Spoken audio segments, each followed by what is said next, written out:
Will GTA Online get abandoned after the launch of GTA 6 and 6 Online? Short answer is yes. I'll explain why in a moment. This article is from IGN. Feel free and check it out yourself. We're not going to go over everything in the article, just the basic stuff. Take-Two boss says it's shown a willingness to support legacy titles amid questions about the future of GTA Online post Grand Theft Auto 6. What happens to GTA Online when Grand Theft Auto 6 comes out? That's a question a lot of GTA Online players have been asking ever since GTA 6 was announced.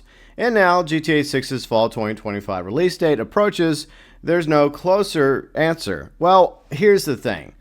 If you go by IGN's own poll, which I voted in, the majority of us, 78.5%, are ready to move on. After a decade of playing Grand Theft Auto Online, the majority of us would like to leave Southern San Andreas behind and start over if need be. GTA Online is Rockstar's highly profitable live service that continues to pull in players even now, well over a decade since launch. Enduring appeal, ability to print money that's thought to have influenced Rockstar's decision to prioritize the live service over story DLC.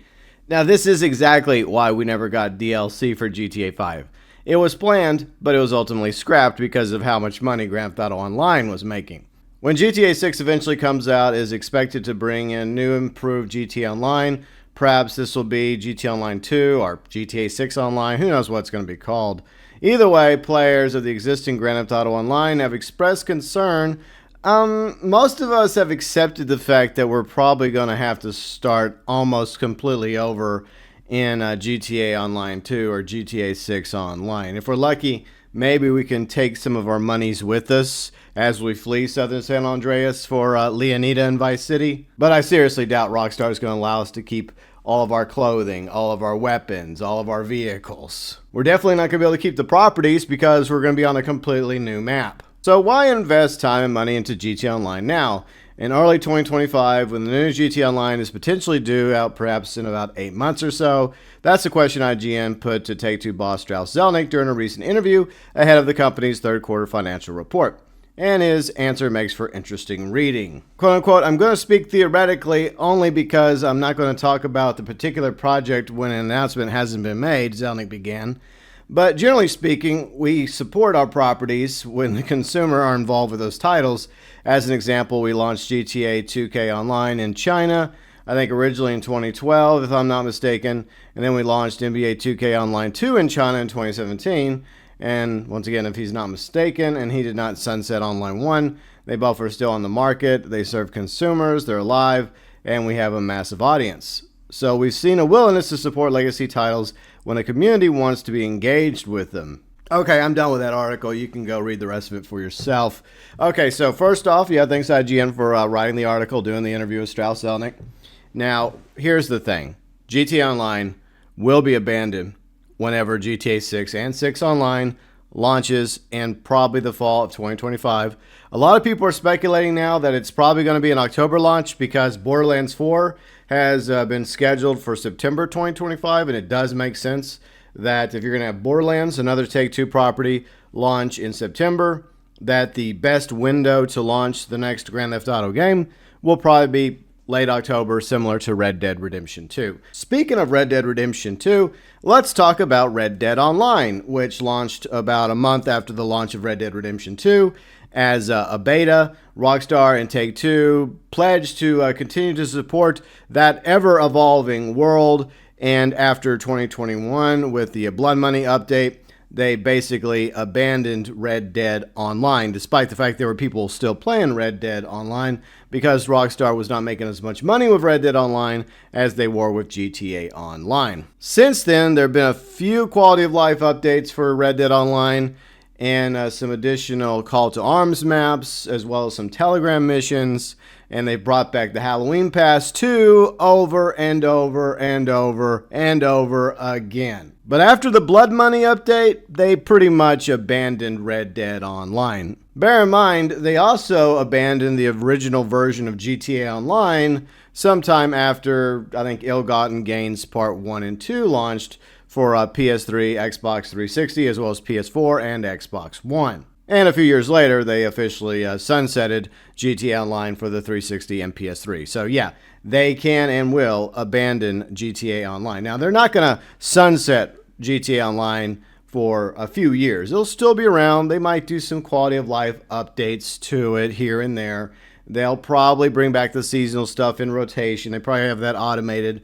The Valentine's content, which is currently in the game, and then coming up with the Independence Day content that comes in the game around Independence Day in July for the US, October with the Halloween stuff, and finally the festive surprise content for the holiday season. That stuff will probably continue to rotate in and out of the game throughout the various seasons, but after GTA 6 and 6 Online launches, there is no point for Rockstar to waste any time, effort, or money on updates for the current version of Grand Theft Auto Online. And to be fair, this online game has gotten over a decade's worth of live service content, tons of DLCs and vehicles and clothing, weapons, properties, businesses. It has a lot of content. Unlike Red Dead Online, I really don't have a problem with Rockstar moving away from GTA Online to GTA 6 Online or GTA Online 2 or whatever they end up calling that version of Grand Theft Auto Online because of the vast amount of content they're leaving behind with this version of GTA Online. And for the record, more people would be playing Red Dead Online and they would be making more sales when it comes to the gold bar store if Rockstar wouldn't have completely abandoned Red Dead Online, if they had a better vision for Red Dead Online other than doing some naturalist crap by tranking animals and getting sprayed in the face by Harriet. That's not what we wanted from a Wild West online game. We wanted to be outlaws and lawmen. We wanted to be able to rob trains and banks and stagecoaches. We wanted to be able to own properties, but sadly that was not meant to be. So when Strauss Zelnick claims that he's willing to support a legacy title when it comes to their online mode, I have to press X to doubt because of recent history. And for the record, as somebody that's been playing GTA Online since it launched back in 2013 on my 360, I do not have a problem with Rockstar leaving GTA Online behind after the launch of GTA 6 and 6 Online because the majority of us also want to move on. Perhaps we'll at least get to keep our character if we're allowed to, and we'll have a cool cutscene where our character is being chased by almost every single agency and faction in Los Santos, and we have no choice but to fake our death and flee across the country with just I guess a briefcase of money. Maybe they'll allow you to have like $1 million, or if you're like an OG player, you'll get an additional $1 million, depending on what version of GTA 6 you buy, like the Ultimate Edition or the Super Ultimate Edition or the Mega Ultimate Edition.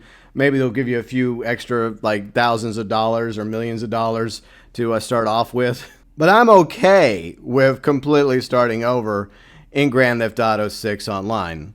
It's been a great run over the past decade, the ups and downs of GTA Online, but most of us own almost all the properties. We have all the vehicles we want, all the weapons we desire, and the clothing, and tons of money now. And from my own personal experience playing video games, once you reach the top and that's it, and there's no further step forward or up, it gets kind of boring. It starts to plateau, and part of you has that itch to start over again or go play a brand new game. And that's how I've been feeling for quite a while now when it comes to Grand Theft Auto Online. And I feel like most of you probably have that same vibe, is that you just want to go to GTA 6, play the story of GTA 6, and whenever they launch 6 Online, hopefully with as little issues as possible, we can all enjoy GTA Online 6 or Online 2, whatever they call it, back on the street with the clothes on our back and just a pistol, and if we're lucky, a few $1 million in our bank accounts, as we have to completely rebuild